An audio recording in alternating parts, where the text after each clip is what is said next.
na conversa de hoje, vamos iniciar com uma convidada, a professora Cecília Minaio, que nós convidamos para participar num pequeno bate-papo inicial aqui hoje, conversando sobre a convivência com o Minaio, essa longa história de vida aí, uma conversa mais informal, menos relacionada às questões de trabalho, embora o trabalho esteja tão presente na vida dos dois, que em alguns momentos vai aparecer aqui mesmo, né? As curiosidades assim do amor, eu prefiro guardar para as cartas que nós trocamos e etc. Tá? Sim, eu conheci Carlos, ou não sei se eu conheci ou ele me conheceu, porque eu acho que foi ele que me procurou primeiro. Eu trabalhava no subúrbio do Rio de Janeiro, era professora e dava aula para a formação de professores. E só que, ao lado disso, eu sempre tive uma atividade social. Por exemplo, eu trabalhei ali na Penha, sabe? Aquelas 6 favelas da Penha que, quando a gente olha de perto, parece um grande estádio, porque elas têm uma forma redonda, em volta daquela igrejinha lá do Alto da Penha. Eu trabalhei muitos anos ali. Um trabalho sempre na linha da educação popular. Mas o que eu posso dizer para vocês, assim, desse ponto de vista assim, um pouco mais picante, é que desde que nós nos encontramos, a gente teve uma afinidade assim, muito grande no trabalho. Engraçado, que foi no trabalho. E eu, imediatamente, uma admiração muito grande. Ele é uma pessoa questionadora, ele é uma pessoa de repetir coisas, ele não é um cumpridor de ordens nem de funções, né? Então, de certa forma, as coisas que eu fazia ganharam muita qualidade com esse encontro, né? E foi um encontro. O Carlos foi em 71. Só para vocês terem ideia, nós casamos em janeiro de 76, tá? Então, a gente, enfim, uma admiração mútua, um trabalho mútuo, um trabalho que se manteve toda essa área da Leopoldina. A gente tinha grupos de trabalho de educação popular, e na medida em que a gente foi sentindo as dificuldades aqui no Rio, a gente, talvez seja isso que Jorge queira falar em relação à igreja, a gente era uma época de muita repressão.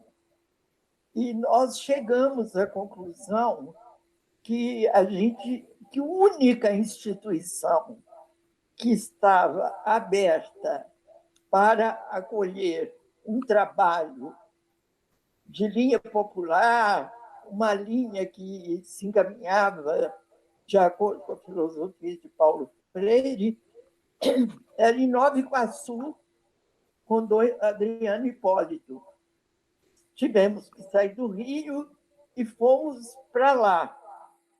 Eu morei com uma colega lá durante vários anos.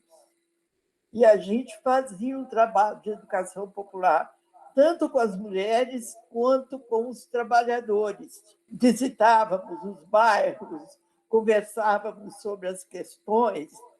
Então, todo o foco era a educação popular dos trabalhadores e das mulheres, né? Eu tenho anedotas assim, simpaticíssimas dessa época, que foi uma época assim. Era um pouco ousado, sabe, gente?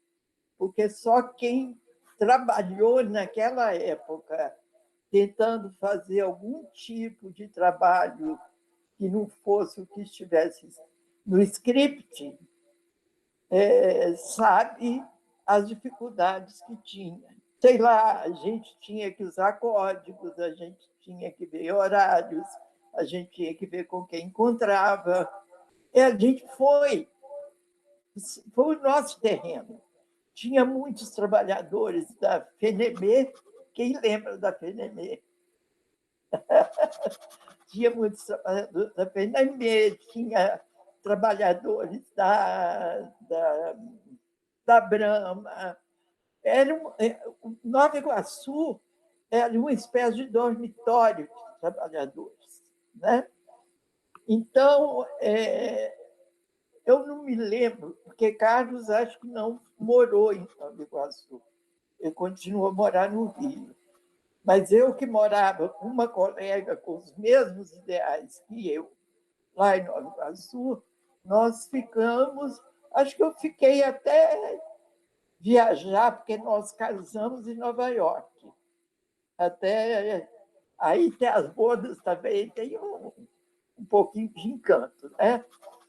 E eu morei em Nova Iguaçu até essa época, entendeu? Era um bairro popular, um bairro de classe operária, e, enfim, eu estudava e trabalhava ali, né? Então, assim, o nosso encontro na vida foi um encontro de trabalho, e não de trabalho, pelo trabalho. Foi aí que a gente se conheceu, e quando a gente decidiu casar, era porque a gente já tinha conversado muito. A gente sabia quem era um e quem era outro. A gente sabia o que a gente queria juntos. Entende? Nós já éramos mais maduros, não tinha essa coisa de garoto de 15 anos, nem garoto de 18. Então, a gente foi alguma coisa assim, muito pensada que nos uniu, né? Ele contou uma história, Cecília, que nesse período ele voltou para um Natal para a Espanha e durante esse período que ele esteve fora, a situação política piorou muito e ele foi assim orientado a não retornar direto ao país. Se eu não me engano, ele voltou pela Argentina e você chegou a encontrar com ele lá? Teve um encontro de vocês desse tipo? Ele foi para a Europa. Na verdade, não era uma fuga da situação do país, era porque a mãe estava muito doente. Inclusive, a mãe dele morreu logo que ele chegou na Espanha, né? Logo, não sei se é nos dias, mas nesse período que ele esteve na Espanha. E, enquanto isso, a situação política aqui piorou muito, porque não sei se vocês se lembram disso, se alguém se lembra, os garotos não se lembram, né? A Simone e o Luiz não se lembram. Mas o último grupo que caiu na repressão foi o grupo da educação popular. Eu não sei se vocês se lembram disso. Foi com o Jarbas Passarinho, tá? Que era ministro, não sei se era da educação, de que era, mas que foi um pouco o carrasco aí da área de educação popular. Tá? Então, claro, Carlos, ele costuma dizer que ele é mais brasileiro que nós, porque ele escolheu viver aqui no Brasil. Então, a mãe havia falecido e ele estava louco para voltar, né? Então, nessa loucura, ele veio aos poucos, entrou pela Argentina. E aí, eu não me lembro como a gente se comunicava, viu, gente? Mas a gente se comunicava. quando eu falo a gente, não é só Carlos e eu, mas todo o grupo, porque Carlos tinha um grupo político, um movimento, né? Que eles chamavam de movimento MPL, Movimento Popular de Libertação. Eu não entrei nessas coisas, não, tá? Só ele.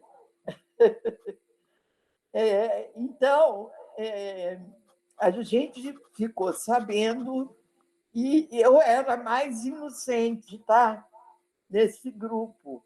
Então, as pessoas acharam que eu devia ir encontrar com ele.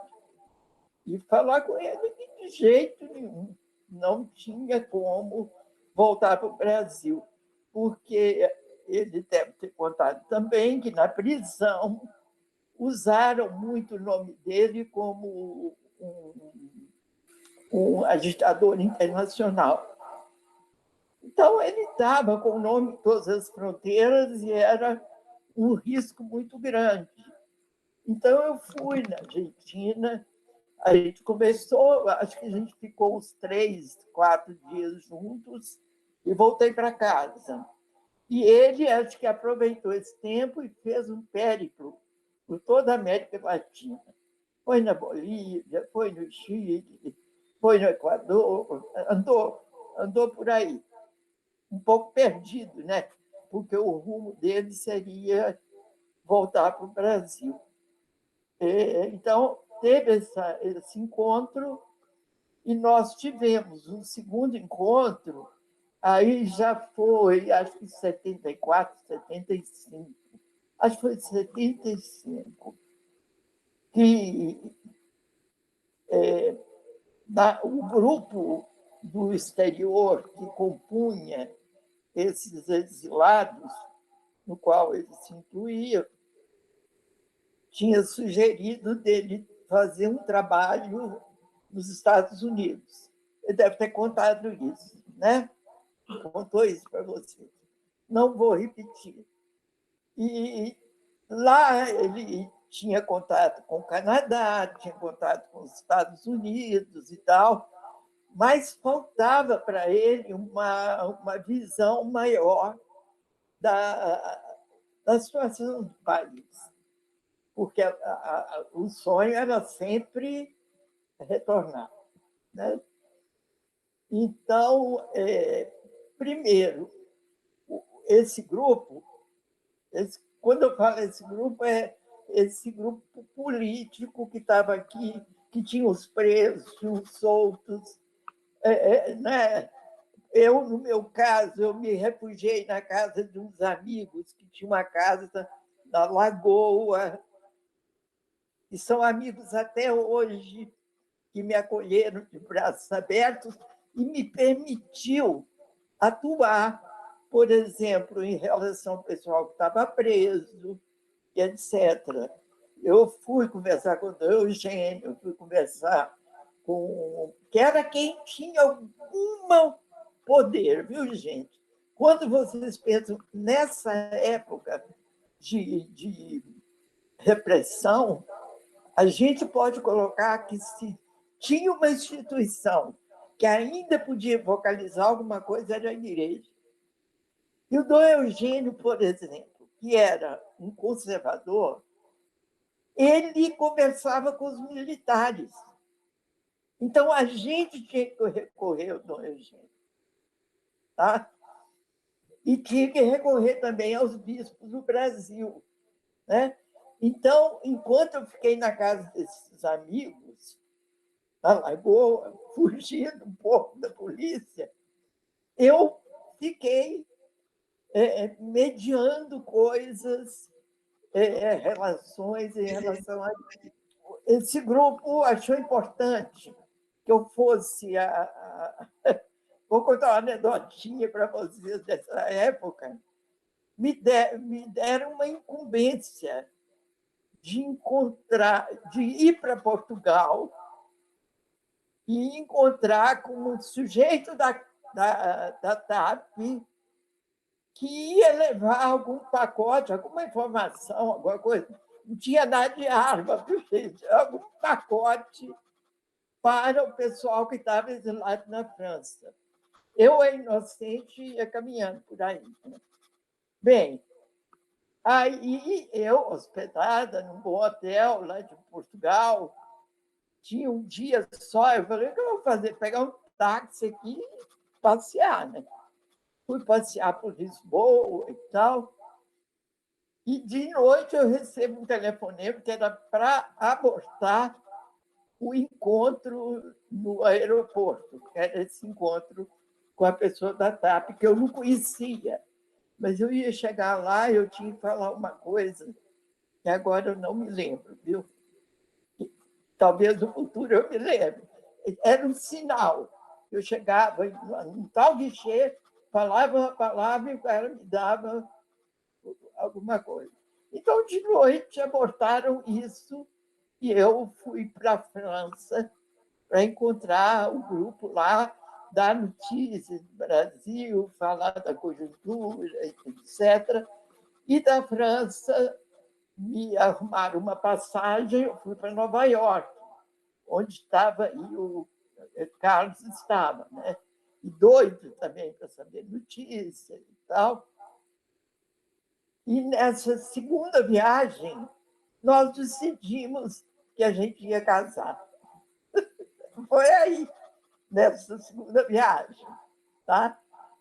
E, então, quando ficamos, outra vez, tirar da cabeça dele que não dava para vir para o Brasil, e a gente combinou que eu iria para os Estados Unidos.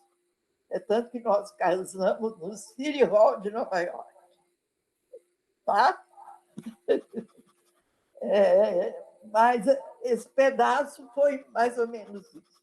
Lembrar uma outra coisa que o Carlos que falou com a gente, de um encontro dele com Paulo Freire, que você estava junto também. Eu não sei, vocês já tinham essa ideia da educação popular, né?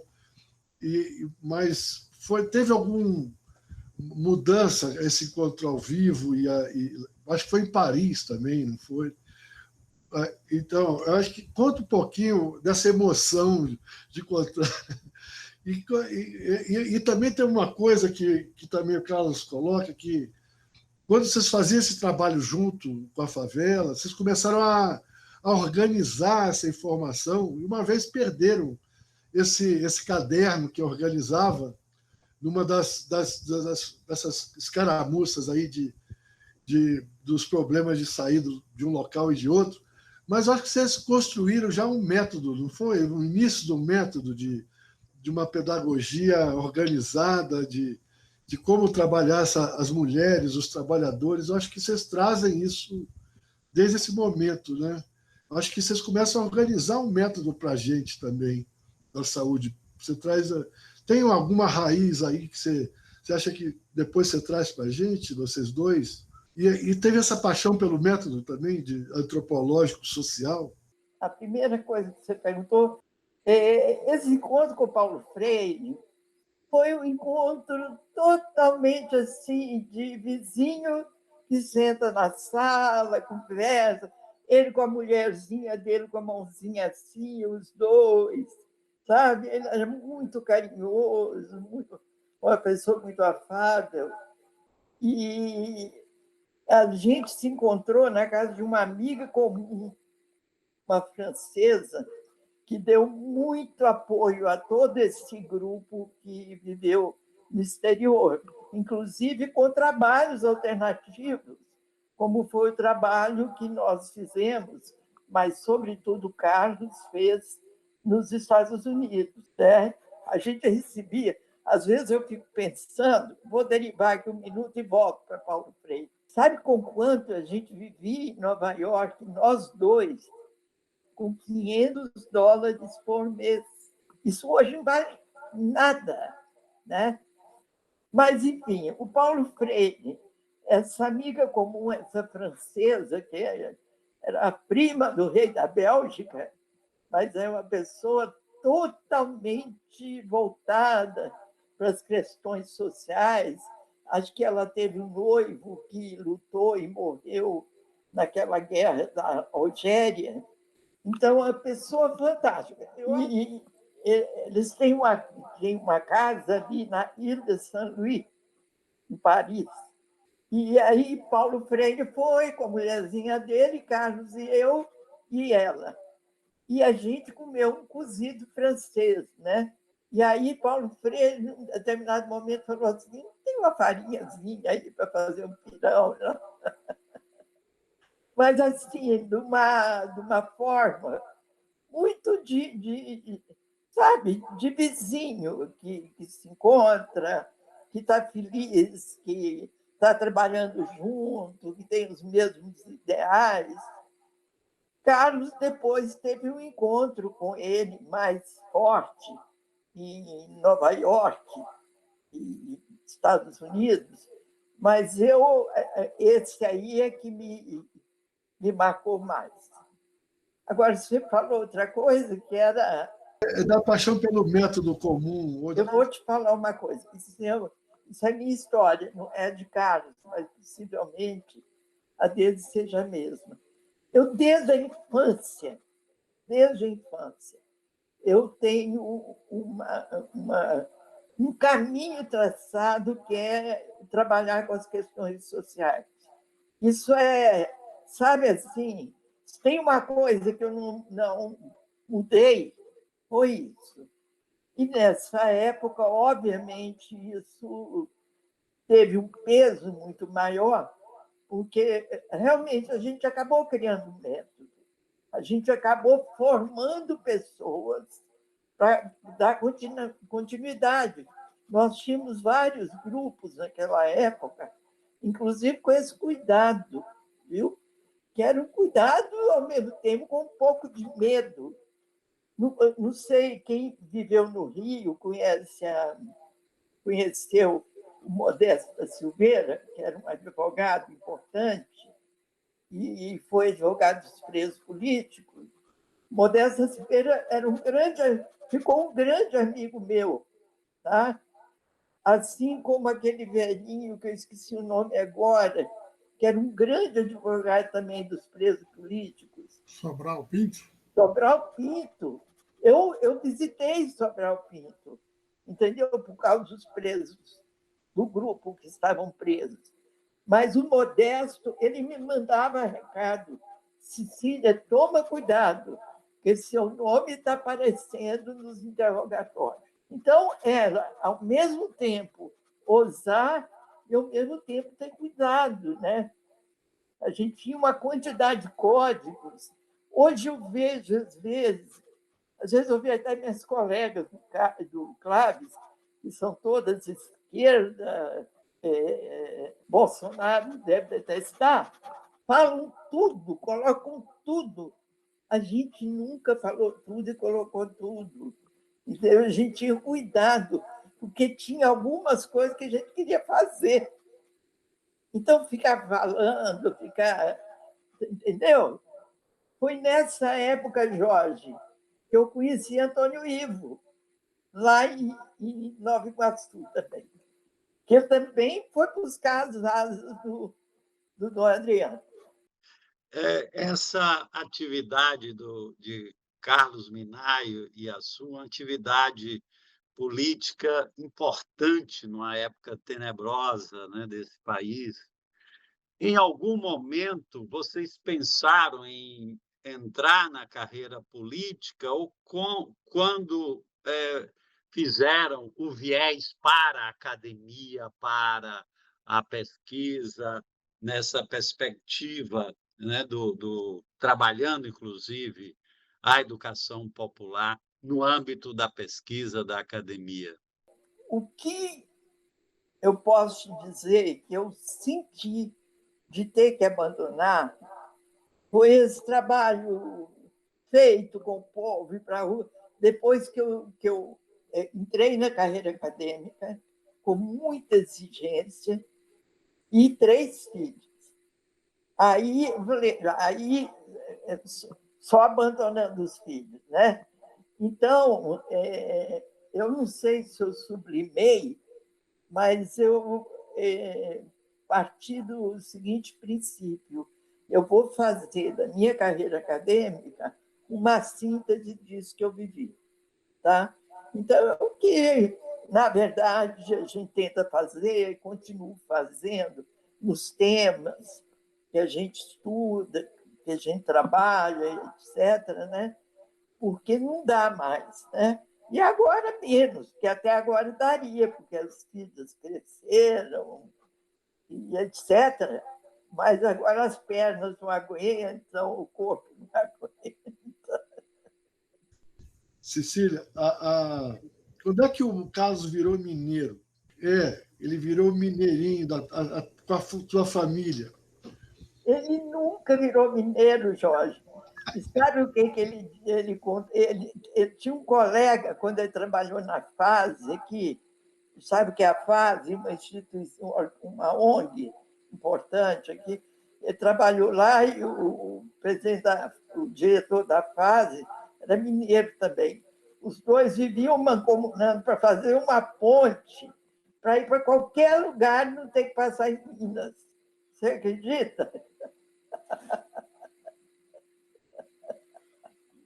Então, tirando essa brincadeira, acho que se dá bem com a família, fica um pouco, às vezes, nervoso, porque é gente demais, tem aniversário todo dia, porque é uma família assim, imensa, né?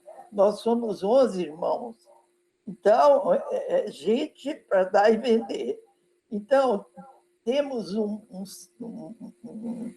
grupo no WhatsApp, que é aniversário todo dia, é mensagem, é isso, é aquilo. Às vezes ele fica um pouco chateado.